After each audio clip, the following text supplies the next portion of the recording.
အားလုံးမင်္ဂလာပါဒီနေ့ပြောမယ့်အကြောင်းအရာတွေကတော့ဘာလဲဆိုတော့ဒီ business setup ပေါ့ setup ပေါ့နော် SME business setup SME နဲ့ပတ်သက်တဲ့လုပ်ငန်းတွေဘယ်လို setup လုပ်မလဲ how to set up your business အဲ့တော့ business လုပ်ငန်းတွေဘယ်လောက်များလုပ်ငန်းတွေကိုချုပ်ကြည့်လိုက်အဓိကလုပ်ငန်းအမျိုးအစားတက်တော့ business ၃မျိုးပဲရှိတယ်ပေါ့နော်ဘာလဲဆိုရင် industrial business ထုတ်လုပ်မှုနဲ့ပတ်သက်တဲ့လုပ်ငန်းပြီးတော့ဒီ trading business ဆိုတာတော့ဒီ import export ပေါ့နော် trading business ပြီးတော့မှနောက်တစ်ခုကဘာလဲဆိုရင် service business ဆိုတာတော့ဝန်ဆောင်မှုနဲ့ပတ်သက်တဲ့လုပ်ငန်းဆိုပြီးတော့လုပ်ငန်းအမျိုးအစား၃မျိုးရှိတယ်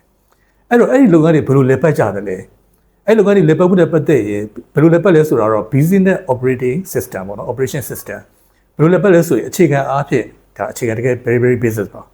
ဆိုတော့လုပ်ငန်းတစ်ခုလဲပတ်ဖို့အတွက်ကိုဒီကအပိုင်း၃ပိုင်းရှိတယ် input process output process ဆိုတာကကိုယ့်ရဲ့လုပ်ငန်းကြီးလေပတ်ဖို့အတွက် input ဘာတွေထည့်သွင်းမလဲပေါ့နော်အခြေခံထည့်သွင်းမှုနဲ့ပတ်သက်တဲ့ resource ကို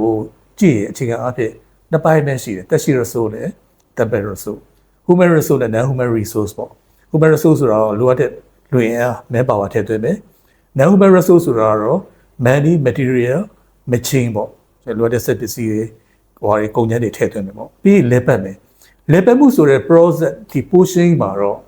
လေပတ်မှုနှစ်မျိုးရှိမယ်ပေါ့နော်တကယ်ဆို industrial business ဆိုရင်တော့ထုတ်လုပ်မှုနဲ့ပတ်သက်တဲ့ production process ပေါ့ trading နဲ့service business ကတော့တော့ဘာလဲဆိုရင် operational process ဆိုတော့ဒီ process ပါတော့မျိုးရှိအဲ့လိုလေပတ်ပြီးနောက်ပိုင်းမှာထွက်လာမယ့်ဟာကတော့ဘာရှိမလဲဆိုရင်ထုတ်လုပ်မှုလုပ်ငန်းကတော့ goods ထွက်မယ်ဒီ service လုပ်ငန်းကတော့ service ထွက်မယ်ပေါ့နော်ဒါကတော့ဒီ business လုပ်ငန်းတစ်ခုရဲ့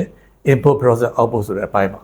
အဲ့တော့အဲ့လေပတ်မှုမှာအခြေခံအားဖြင့်တကယ် key management function တဲ့ area ပေါ့ area ၃မျိုးကိုတည်ပြီးတော့ရှင်းမယ်ဆိုရင်တော့ဘာရှိလဲဆိုရင် နံပါတ်1ကတော့ finance ရှိမယ် HR human resource management HR ရှိမယ်ပြီးတော့နောက်တစ်ခုကတော့ဘာရှိမလဲဆိုရင် marketing ပေါ့အဲ့တော့ finance ရဲ့ HR ရဲ့ marketing